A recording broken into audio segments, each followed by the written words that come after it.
ప్రతి ఇంట్లో ఆడవాళ్ళు ఉంటారు, ప్రతి ఇంట్లో బిడ్డలో అమ్మలో చెల్లెలో భార్యలో ఉంటారు, ప్రతి ఇంటి నుండి పోతారు. దిక్కుమాల పథకం అంటారు. ఎంత దుర్మార్గం. నువ్వు కనీసం ఆర్టీసీ కూడా లేకుండా చేద్దామని కుట్ర చేసినావు. ఆడోళ్ళకే అంటే ప్రజలు పేదలు ఎక్కేది ఎవరు? ఎర్ర బస్సు ఎక్కేది ఎవరు చెప్పండి? ఆర్టీసీ బస్సులలో కూడా రేట్లు పెంచినాం. కరెంట్ ఏమో 100 ఎకరాల మీ ఫామ్ హౌస్ లకేమో ఉచిత కరెంటు, ఇళ్లలో ఉండేటువంటి పేద ఇంట్లో గుడిసెలకు మాత్రం కరెంటు బిల్లు వసూలు చేసినాం. అందుకనే సీఎం రేవంత్ రెడ్డి గారు, రాహుల్ గాంధీ గారు ఆలోచించి పేదోళ్లకు ఫస్ట్ న్యాయం జరగాలి, పేదోళ్లకు ఫస్ట్ లబ్ధి జరగాలని 500 గ్యాస్ సిలిండర్ మీ అకౌంట్లలో పడతాయి. డైరెక్ట్ డబ్బులు ఇస్తే మరి తీసుకొచ్చినటువంటి గ్యాస్ అతను నీకే ఇస్తాడా లేకుండా నీకు ఇచ్చినా అని ఇంకొకడు. గతంలో కొన్ని చూసాం, పింఛన్ల కాడ అక్కడ ఇక్కడ నీ పేరు నువ్వు ఒక గ్రూప్ ఇస్తే ఆ గ్రూప్ ఇయ్యక ఎన్నో ఉంటాయి. కాబట్టి అకౌంట్లలో రాకుంటే మాది జిమ్మగారు. ఇక్కడ మన నాయకులు కూడా ఉంటారు గ్రామాలలో మండలంలో. కాబట్టి దయచేసి మీరందరూ కూడా కాంగ్రెస్ పార్టీకి ప్రతి ఊర్లో మెజార్టీ తీసుకురండి. మరి ఇంకొకటి ఇందాక అన్న కూడా అన్నాడు, కొంతమంది ఆదివాసీలు లమ్మాడ అని ఈ 10 ఏళ్లు బీజేపీ బీఆర్ఎస్ ఆదిలాబాద్ వరంగల్ లాంటి ప్రాంతాల్లో పంచాయతీలు పెట్టిరు కానీ ఒక్క ఉద్యోగం అని ఇచ్చిరా ఎస్టీలకని నేను అడుగుతున్నా. నా కోయోళ్ళకైనా, నా గోండోళ్ళకైనా, నా లంబడోళ్ళకైనా, ఇంకెవరికైనా ఒక్క ఉద్యోగం అన్నా ఈ ఏజెన్సీ ప్రాంతాలలో ఐటీడీ నుంచి వచ్చిందా? ఆ ఉద్యోగాలు ఇచ్చే జీవో తీసేసి 317 అనే జీవో తీసుకొచ్చి ఎక్కడెక్కడ తీసుకొచ్చి ఇక్కడ నింపుతాడు. ఇప్పుడు ఈ కేసీఆర్ నింపిండు. దాన్ని మనము ఏది 317 జీవో అని తీసుకొచ్చి పాపం వాళ్ళు కూడా వచ్చేటోళ్ళు సంతోషంగా లేరు.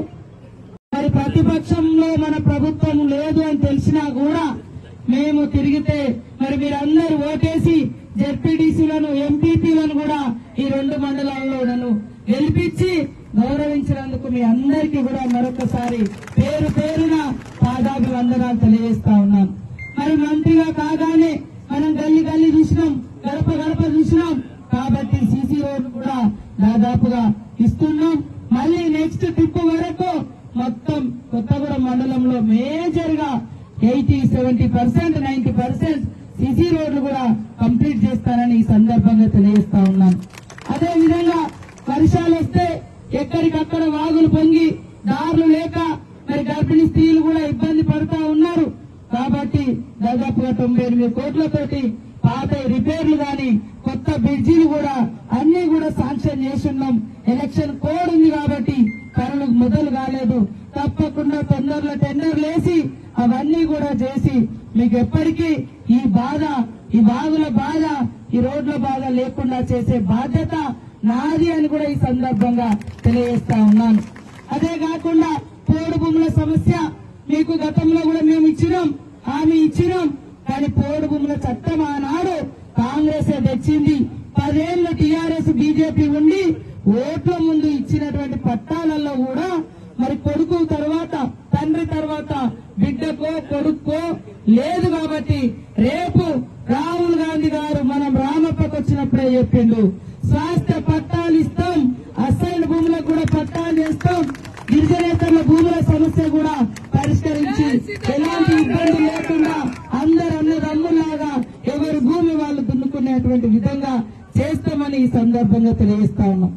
మైనింగ్ ఉందని, క్వారీలు ఉన్నాయని, బాక్సైట్ ఉన్నాయని అక్కడ ఆదివాసులందరినీ లేపేసి 2-3 వేల ఎకరాలలో మైనింగ్ చేస్తా ఉంటే ఆ బురదకు, ఆ దుబ్బకు జనాల బతుకులు ఆగమవడే కాకుండా మరి వాళ్ళ భూములన్నీ ఆక్రమిస్తే ఆ రోజు రాహుల్ గాంధీ గారు కొత్తగా మరి ఎంపీగా అయ్యి అక్కడ డొంగియా గొప్పికాగా ఆదివాసుల దగ్గరికి వెళ్లి మీ బతుకులు ఏంటంటే, సార్ మా భూముల నుంచి మమ్మల్ని ఖాళీ చేస్తారంటే అది కాంగ్రెస్ లో ఉండదు, ఏ పార్టీలో ఉండదు అని వేదాంత కంపెనీ, మైనింగ్ కంపెనీ హక్కులన్నీ రద్దు చేసి పేదోళ్లకు, ఆదివాసులకు అక్కడ భూములు పంచిండు ఘనత రాహుల్ గాంధీది.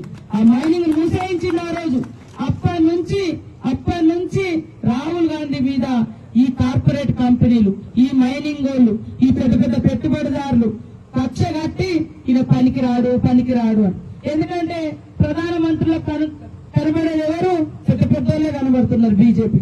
పేదోడు కనబడతలేడు. అందుకే ఆయన పేదోళ్ల మనిషి. మీరు చూడండి ఆయన వీడియోలు, ఆయన పోయినటువంటి పేదోళ్లకు ఇల్లు కావాలని,